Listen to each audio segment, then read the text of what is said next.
హాయిలా అంత మంచేనా. ఇవాళ మనం చూసే రోడ్లు అన్నీ కూడా ఒకప్పుడు కొంతమంది కష్టపడ్డ తర్వాతనే ఇవన్నీ కూడా వచ్చినాయి. మా అత్తమ్మ మాకెప్పటికీ చెప్తా ఉంటే నేను విన్నా, పిల్లలు చిన్నగా ఉన్నప్పుడు మాంగుళం అనే ఒక ప్లేస్లో ఉండేటోళ్ళంట వాళ్ళు.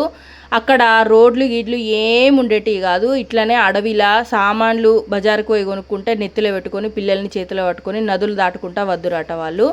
అంటే పాతకాలం వాళ్ళు అంత కష్టపడ్డారు కాబట్టి ఈరోజు మనం రోడ్లు ఫెసిలిటీస్ అన్నీ చూస్తున్నాము. అయితే ఇలాంటి ఒక లైఫ్ రియాలిటీలో మేము ఈరోజు అనుభవించుతున్నాము. మేము ఇంటికి వెళ్ళి కొన్ని సామాన్లు తీసుకొని వద్దామని చెప్పి మేము ఇంటికి వెళ్ళేటోళ్ళకు మా ఫామ్ ఉన్న ఏరియాలో వర్షం కొట్టింది.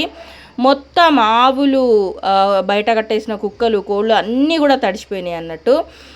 మేము ఇంటికి రాగానే ఫస్ట్ అయితే ఆవులు పండుకునే స్థలంలో కొంచెం మొత్తం అంతా కూడా బురద అయింది అన్నట్టు. అవి పండుకోవు, మళ్ళీ అట్లనే నిలబడి ఉంటాయి అని చెప్పి గడ్డంతా కూడా వేసి వాటికి వెచ్చగా ఉండేటట్టు మొత్తం అంతా క్లీన్ చేసి అవి పండుకునే ప్లేస్లో మొత్తం గడ్డేసినాం అన్నట్టు. కరెంటు లేదు, ఏం లేదు. ఒక 24 hours దాకా అసలు కరెంటే లేదు మా ఇంట్లో.